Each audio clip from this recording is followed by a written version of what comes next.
Then we have on page number 35, there is a writing task.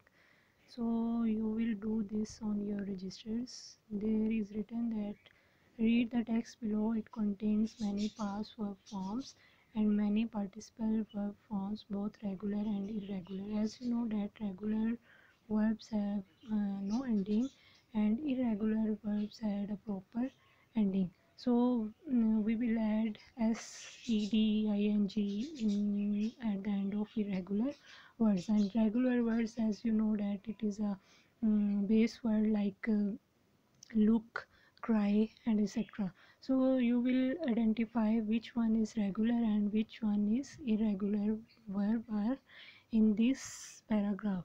Here is written hit, knocked, were, killed, logged, stuck, pulled, felt, come, help, fire, shot, running.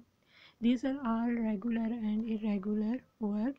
You will identify which one is regular and which one is irregular, and also you will write their ing form, ed form like this. These I have done for you people. First one is knocked. So base word is knock. Ing knocking. Ed participle we will add ed, so it will be knocked. Second is killed. Then what is the base word? Kill.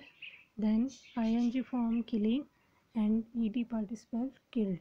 Like that you will also identify the other regular and irregular verbs in this from this paragraph.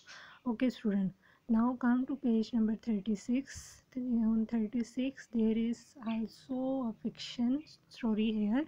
So it is about a Christmas story. So the following text, we will start from this. The following text is an extract from a Christmas story. The storyteller has bought an old roll top desk in a junk shop. There is a storyteller who bought an old roll top desk in a junk shop. It is very bad condition, and as he starts to renovate it, he finds a secret drawer with a small tin box inside. Attached to the lid is a handwritten note. Jim's last letter received January 25th, 1915. Okay, he found a small letter. He found a small box, and inside a box he found a letter which was written, in which there was written James last letter received January 25th, 1915, to be buried with me when the times come. Okay, it is a letter which was written from James. So there is a precaution written here. It was that buried with me when the time comes. The storyteller opens the box and finds and reads the letter inside, which is printed for you here. Okay, you will read the letter which was written by Jim.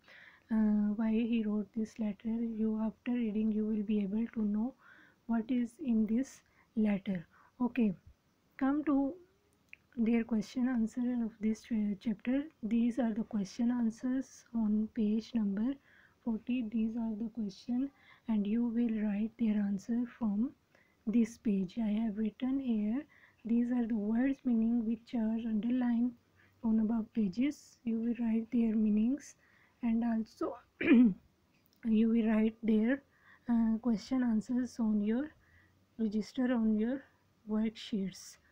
So this is all about this second lesson, which is basically about a Christmas story.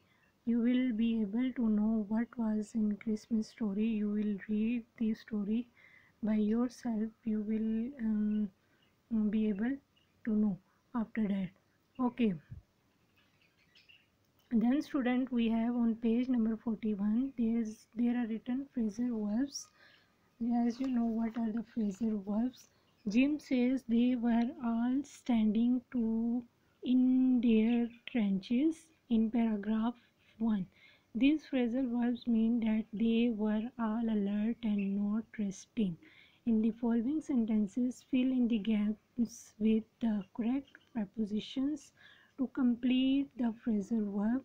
There are some phrasal verbs here: stand to, stand by, stand in for, stand back, stand up, stand down. Okay, choose from these prepositions. There are also some prepositions here.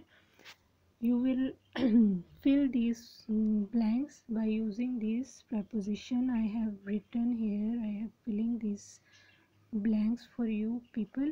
So you will first you will fill these blanks by yourself, then match these blanks with my blanks. Okay, then we have then after that, after filling these blanks, you will write these phrasal verbs in sentences. Like I did one phrasal verb for you, stand up. There was written stand up, so you will I have make a sentence for you: we should stand up for the unity of our country. Like that, you will also make other sentences by using these all phrasal verbs, like stand to, stand by, stand in for, stand back, stand down. You will use all these phrasal verbs in sentences. Okay.